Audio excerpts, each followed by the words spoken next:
Online classrooms, covered lessons for public education, written by Meena T Pillai, The Indian Express. In a global market economy, the COVID-19, more than anything else, has taught people all over the world the perils of switching over to insurance-driven healthcare systems, where corporate giants and pharmaceutical companies might call the shots on a nation's priorities regarding public health. If pecuniary interests and profit rule the pandemic, social justice and inclusivity might not exactly get the prioritization they demand, especially in many vulnerable situations such as that of India, where a vast majority of the nation is too poor to afford private healthcare systems. This holds much relevance for public education too. Under the looming shadow of a pandemic, all schools and universities in America, as in many other parts of the world, have switched onto the online mode. What does this portend for a country like India, where a large number of students in our public educational institutions would neither have the technology for this transition, nor the economic or social capital to bridge its inequity? Would technologically driven classrooms end up furthering both social and economic distancing, in the process unwittingly conjuring the remnants of our half-buried feudal pasts to come back and haunt the portals of our learning?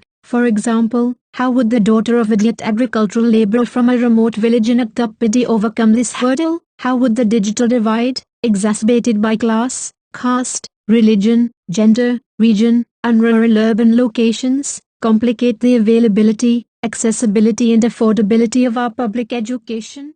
These questions are born out of a certain anxiety. Even in the many months preceding the COVID-19, we had seen instances of how populist politics could be propelled at the grassroots level to undermine public institutions. Moreover, many middle and upper-class Indian taxpayers had evinced strong desires to purge the educational system, especially the public-funded universities, and bring them completely under nationalist imperatives and agendas. This does not augur well for free thought and political consciousness in the country, and could be on the way to sound the death knell of independent research. In the context of the rise of private schools and universities, where the neoliberal market seems bent on imagining the student as a consumer, such populist ideas around education buck right up their alley, helping usher in a market model of education in its most surreptitious form, aided and abetted by the state. This is where it needs to be emphasized that the COVID-19 should not be made an excuse to erase our underprivileged students from our classrooms, sealing it off as a market and technology-driven paradigm, in the process destroying its organic fabric, and its civil and egalitarian engagements.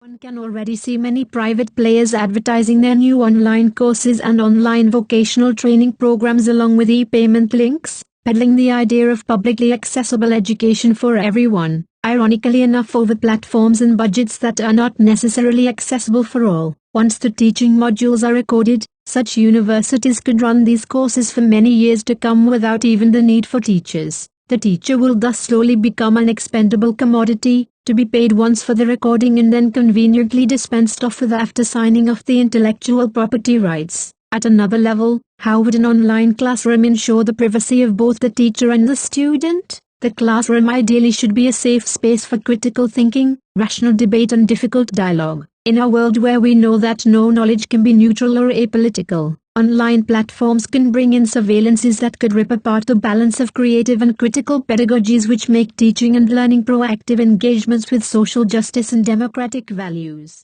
Therefore, it is with informed caution and empathy that we should seek to enter into online modes of mainstream education. We need to be extremely sensitive to technological, financial and cultural gaps and barriers that pose challenges to social inclusivity and equity. Introducing pass-no-pass evaluation systems instead of strict grading, ensuring the free availability of all reading materials, having open book exams that relieve the student from technological intrusions in the test-taking process, could all be measures to be taken until we tide over this crisis. If the true test of a healthcare system is whether it can protect its most fragile, underprivileged and vulnerable, the same applies to education too. It is by keeping the differently abled, the socially marginalized and economically challenged students at the forefront of our visions of change, granting them equal opportunity and access to the highest levels of learning, that our online classrooms can fall in line with our professed aspirations for a democratic and egalitarian society. May public health and public education be our most worthy investments in these crisis-ridden times, institutions that will hopefully nurture more compassionate, sensitive and ethical human beings for life, work and citizenship.